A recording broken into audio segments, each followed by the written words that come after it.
Hello student, in this video actually we will continue the previous video because in the previous video we were doing about the hormone secreted from the posterior lobe of pituitary. Posterior lobe of pituitary. Posterior lobe of pituitary is also called as neurohypophysis, you all know. And the secretion of the posterior lobe of pituitary means the posterior lobe of pituitary does not produce any hormone, it only released. Okay ये केवल release करती है, इधर synthesis नहीं होता. Synthesis कहाँ से होता है बेटा? न्यूरो है बेटा. सिंथेसिस होता है हाइपोथैलेमस से. तो hypothalamus produces two hormone and deposit in the posterior lobe of pituitary. So two hormones होते हैं. One is called as the ADH, which is also known as vasopressin, and second is the oxytocin. So they are also known as neurosecretory hormone. Now in the previous video, I just explained you about the ADH antidiuretic. Anti means against. Anti means against. Diuretic means water. So anti means against. Diuretic means water. अब simply this hormone is mainly इसका जो target organ होगा, means target organ क्या है बेटा? तो target organ is the kidney. अब kidney का भी कौन सा पार्ट? तो किडनी का collecting duct of nephron.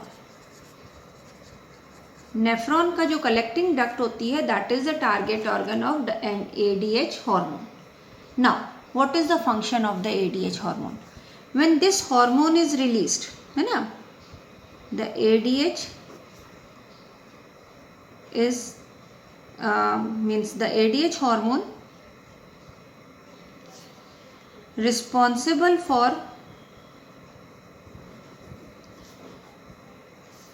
the absorption of or better I should say reabsorption.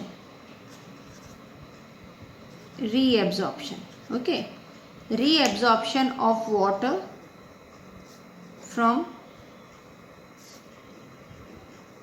collecting duct. And I told you that is, if this hormone is released in less amount, so then ultimately that results into the diabetes insipidus. Okay, so actually this is responsible for the reabsorption of water plus electrolyte. Electrolytes मतलब salts. Okay, so this reduces the loss of water through the urine. Okay, but if it is released in the less amount, अगर ये hyposecretion हो,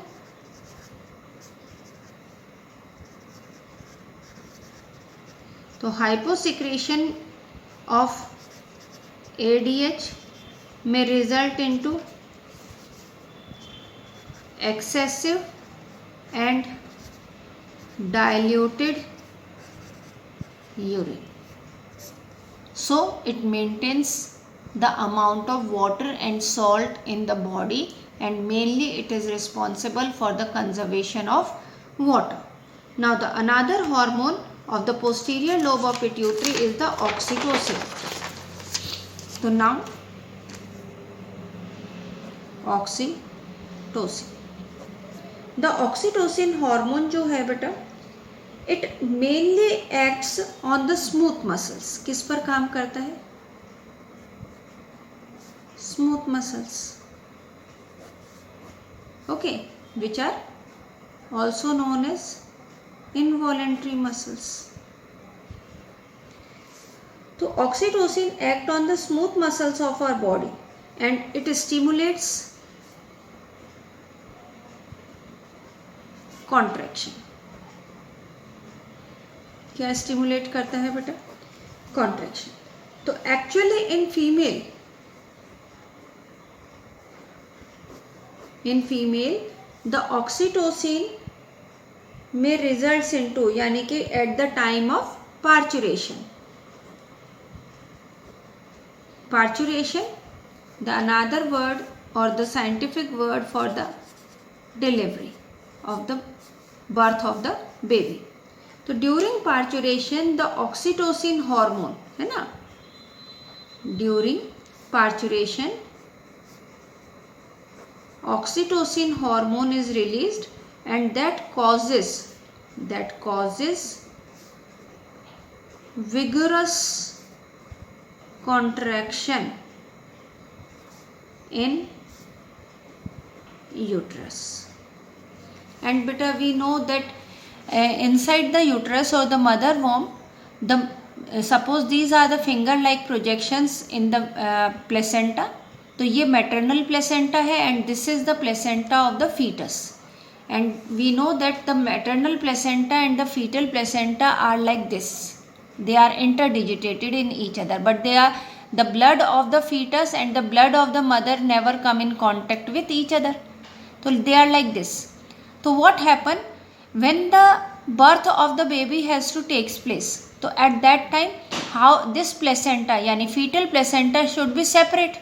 So this cannot be separate like this because they are interdigitated. So what happen? The contraction occur like this. Contraction occur ऐसे. तो when the contraction occur, तो it contracts and it pushes the fetal placenta from the maternal placenta. तो ये vigorous contraction in the uterus may result into the expulsion of fetus, है ना, यानी foetus का क्या हो जाता है? एक्सपल्शन हो जाता है बेटा. And that's why it is also called as birth hormone. Okay, ये तो एक फंक्शन हो गया बेटा ड्यूरिंग पार्चुरेशन. इसके अलावा इट इज ऑल्सो रिस्पॉन्सिबल, यानी when the mother is lactating mother, यानी in lactating mother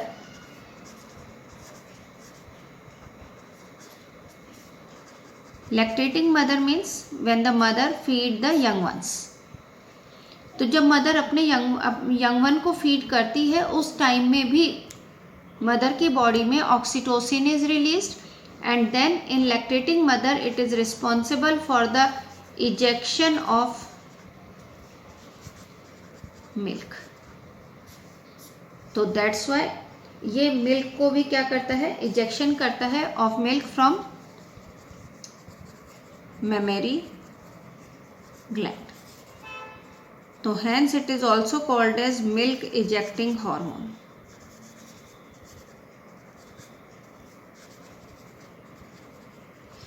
As you have heard about that many of the people, especially those who rear animals, buffalo and cow, so if the buffalo is not giving milk, so then they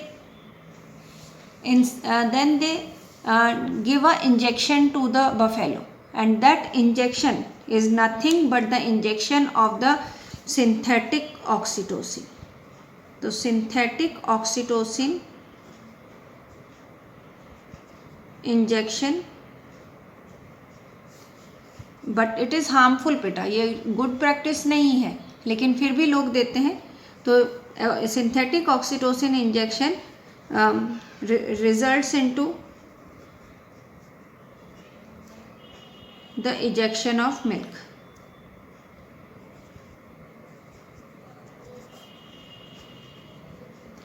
Milk in cattle. But this is not a function. ये तो misuse है बेटा. Those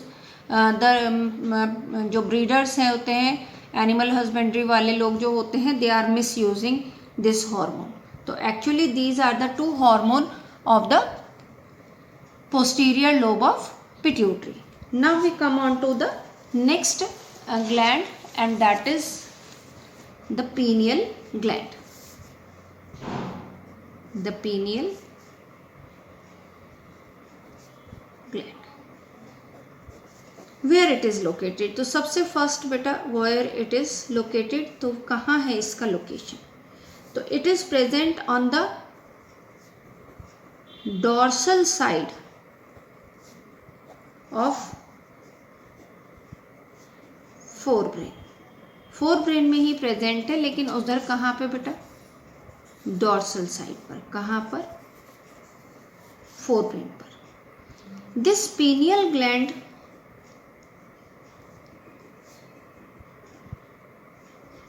releases a hormone or secretes a hormone called as melatonin.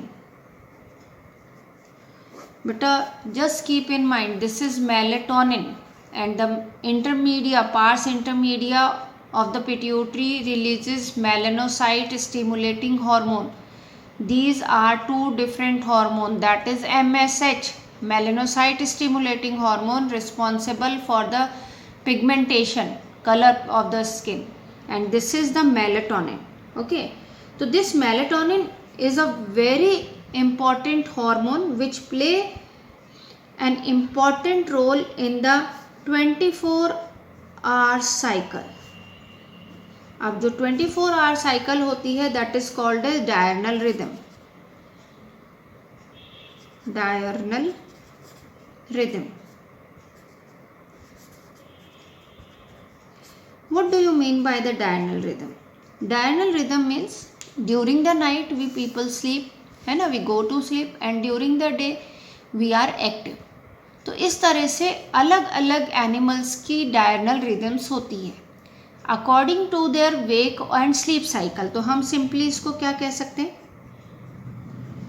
Wake and sleep cycle. कि when we will be active, कब हम जगे रहेंगे, active रहेंगे, कब हम सोएंगे और इनएक्टिव रहेंगे. तो उस केस के अंदर आ जाता है, तो वो कंट्रोल करता है कौन बेटा?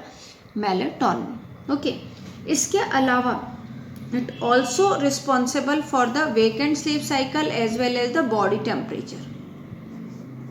अब आप कहोगे कि मैम बॉडी टेम्परेचर तो हम लोगों ने आगे भी पढ़ा था, लेकिन बेटा यहाँ पे बॉडी टेम्परेचर का मीनिंग है कि जब हम एक्टिव होते हैं तो body temperature is slightly high. तो during the day time the body temperature is slightly high as comparison to during the night. इसके अलावा बेटा melatonin also influence metabolism, pigmentation and menstrual cycle also.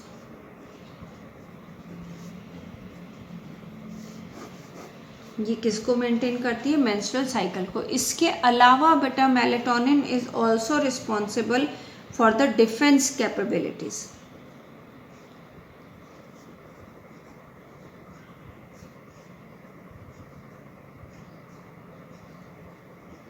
तो हमारे जो डिफेंस मैकेनिज्म है, दो alone defence mechanism अकेली ये पीनियल ग्लैंड नहीं करती बेटा.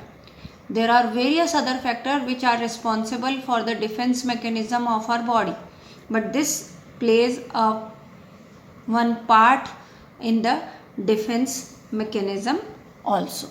Okay, now we come on to the another hormone, another gland, and that is the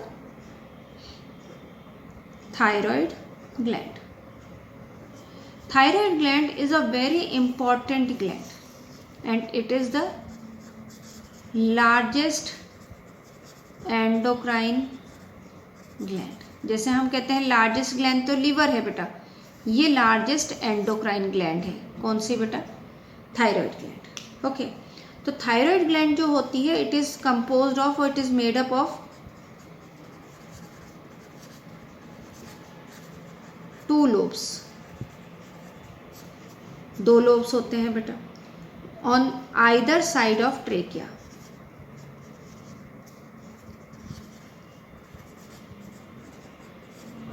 trachea. Trachea is what, जिसको हम सिंपल लैंग्वेज में विंड पाइप कहते हैं, है ना. तो that is trachea. Now if we just see कि trachea के किस तरह से दोनों तरफ लोब प्रेजेंट होते हैं. तो if I will just draw the structure of this, they are you can say it is an H shape और you can say the butterfly shape structure, है ना. ये दोनों थायराइड ग्लैंड्स के लोब हैं. And these two thyroid glands जो है it is connected by a non endocrine part. This is the non endocrine part and this part is called as isthmus. What it is called as isthmus. So isthmus is the non endocrine part of the thyroid gland which connect the both the lobes of the thyroid gland. Okay, now thyroid gland किसकी बनी है. तो inside the thyroid gland the tissue is present and that is called as follicle. Now what is the structure of follicle, है ना. तो thyroid gland is composed of follicle cells and stromal cells. Okay, follicle cells is mainly responsible for the secretion of the hormone. Hormones का secretion कौन करेगा बेटा. Hormone का secretion follicle cells करती है. Okay, तो अब अगर हम देखें कि what is the structure of the follicle cells simply, तो these follicle cells are like this.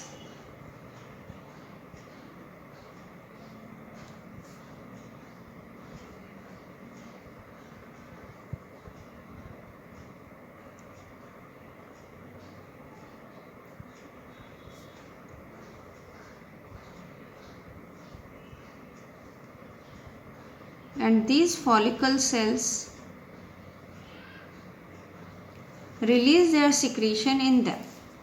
So these are the follicle cells.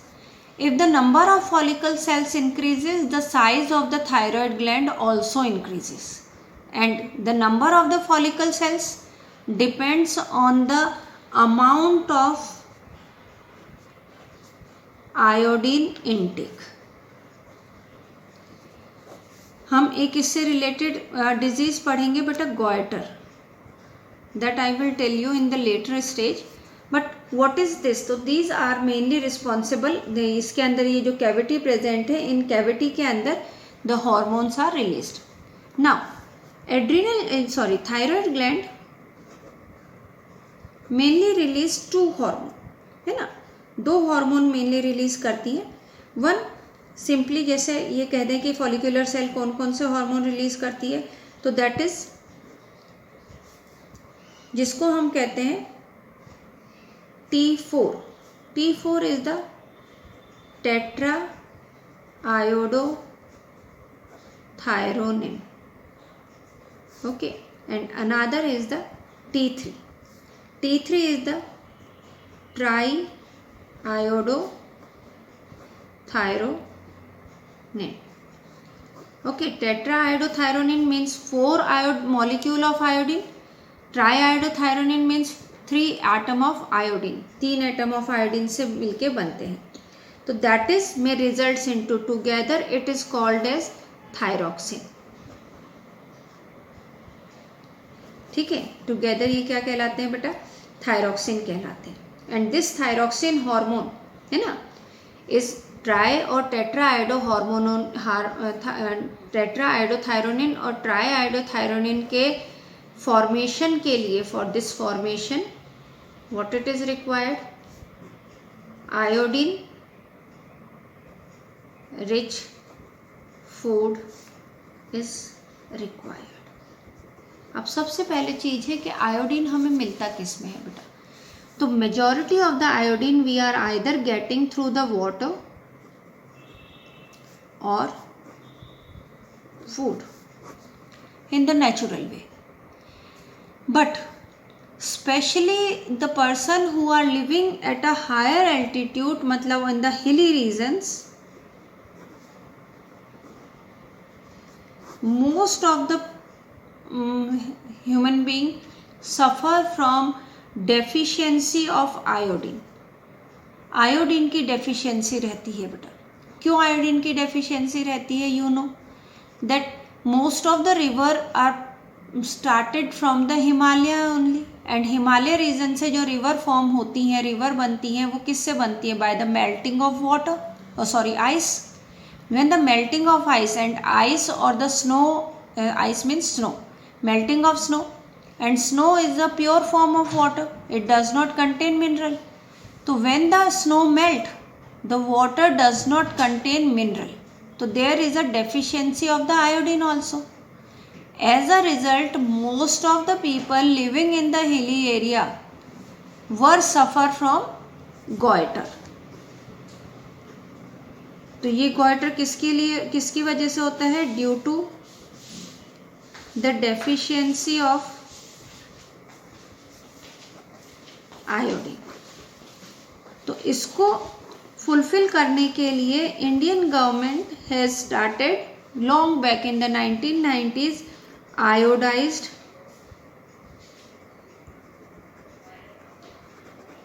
Salt. Okay, and these iodise salt जो थे बेटा, ये सिंपली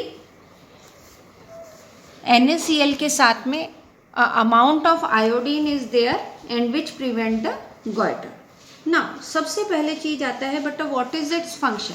तो फर्स्ट हम लोग लेंगे what is its function. Thyroxine hormone का फंक्शन क्या है? तो thyroxine hormone is responsible for the physical, mental and sexual growth of the organism. Organism में फिजिकल, मेंटल और सेक्सुअल ग्रोथ के लिए रिस्पॉन्सिबल है. क्यों? Because it is responsible for the protein, carbohydrate and fat metabolism.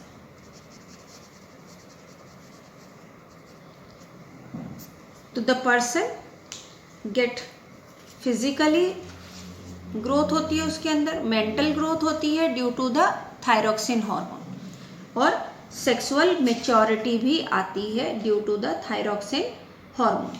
तो हम ये कह सकते हैं बिकॉज इट इज मेंटेन, यानी it maintains the BMR. What is BMR? BMR is the basal metabolic rate. So it maintains the BMR, basal metabolic rate also. This hormone is also responsible.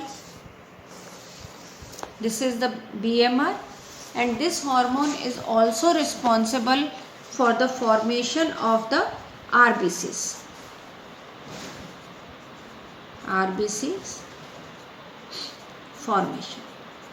RBC का बेटा formation हमने एक hormone previously और किया था, इराइथ्रोपायोटिन, है ना, जो किडनी से रिलीज होता है. But this hormone is also responsible for RBCs formation.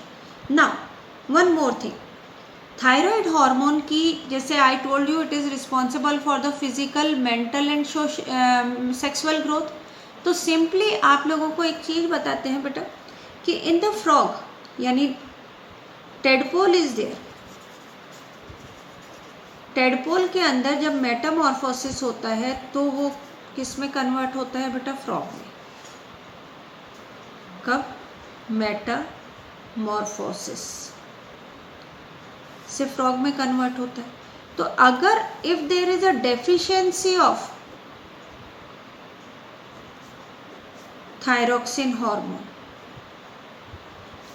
so then there will be no metamorphosis. That is, the tadpole will remain tadpole forever. If we remove its thyroid gland, or if we stop giving the iodine in the food or in water, if we kept the larva in the water which is does not contain iodine, or the food which does not contain iodine, so then the tadpole will not metamorphosize into the frog. So it is mainly responsible for the metamorphosis in those animal which undergoes metamorphosis. In the human being, it is responsible for the physical growth, mental growth, and sexual growth. Now, as we studied earlier कि due to the hyposecretion of the growth hormone, the person's physical growth will get retarded, and that the person will remain stunted, means the dwarf. But if the hyposecretion, or you can say deficiency of thyroxine in children may results into cretinism. What it is? May results into cretinism. Now, cretinism is what? Child will not develop, the height will not develop, second, mental level will be not there, and the child will not get sexually developed. Sexual growth नहीं होती है, mental growth नहीं होती है, और उसकी वजह से जो स्टंटेड ग्रोथ हो जाती है, तो हम ये कह सकते हैं कि in cretinism stunted growth first, second mental retardation,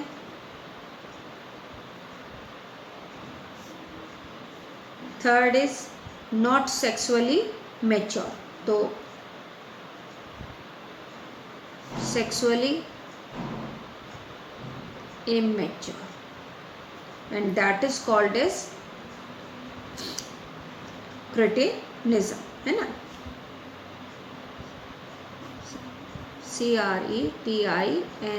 cretinism, cretinism. तो that is may results into the cretinism. इसके अंदर लो इंटेलिजेंसी रहेगी बेटा.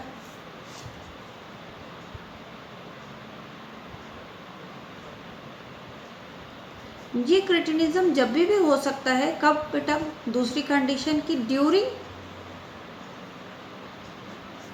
Pregnancy, if mother diet is deficient in iodine. यानी during pregnancy also if the mother diet is deficient in iodine, then also it may results into the cretinism, and the child may remain deaf and mute. ठीक है, लो intelligence level रहेगा, mental quotient भी कम रहेगा. तो ये तो हो जाता है बेटा अगर थायरॉक्सिन का अमाउंट कम होता है in the children. Now, what happen if it occurs in the adult? So that we will do in the next video. Thank you.